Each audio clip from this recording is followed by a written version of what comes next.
IPS Naveen Kumar Bhanwarlal మధ్య వివాదం మరింత ముదురుతోంది. తాను పారిపోయినట్లు చిత్రీకరించారని నవీన్ కుమార్ అన్నారు. ప్రతిరోజు తాను ఆఫీస్కు వెళ్తున్నానని చెప్పారు. ఎలాంటి ప్రాథమిక విచారణ చేయకుండానే తనను A2గా చేర్చి కేసు పెట్టారని తెలిపారు నవీన్ కుమార్.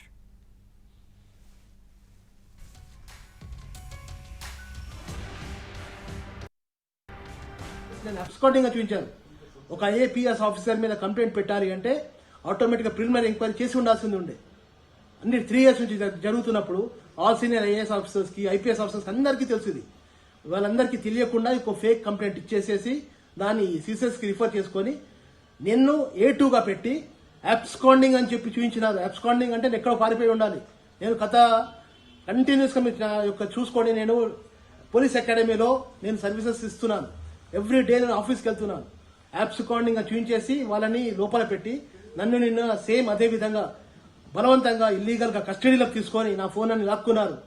నా సబార్డినేట్స్ నా జూనియర్ ఆఫీసర్స్ అందరూ కూడా నా ఫోన్స్ లాక్కొని నన్ను ఇల్లీగల్ గా తీసుకుపోయి సిసిఎస్ పోలీస్ స్టేషన్ కస్టడీలో పెట్టుకొని ఇల్లు ఖాళీ చేయి తాళాలు ఇవ్వు అయితే అప్పుడే నీకు జరుగుతుంది, వాళ్ళు బయటకు వస్తారు, లేదంటే వాళ్ళు ఇంకా హారిబుల్ ఇంకా ఇది చేస్తామని చెప్పి బెదిరించి బ్లాక్మెయిల్ చేసి నా నుంచి నానా ఇది చేస్తే న్యాయం కోసం నేను పోరాడుతున్నాను, కోర్టు నుంచి రావాల్సిన డిసిషన్ ఉందని చెప్పినా కూడా అందరూ బెదిరించి అది చేసి ఈ విధంగా ఒక సభ్య సమాజంలో ఒక ప్రజాపాలన అనేది జరుగుతున్న తరుణంలో ఇలాంటి విధంగా బిహేవ్ చేయడం అనేది ఒక డార్క్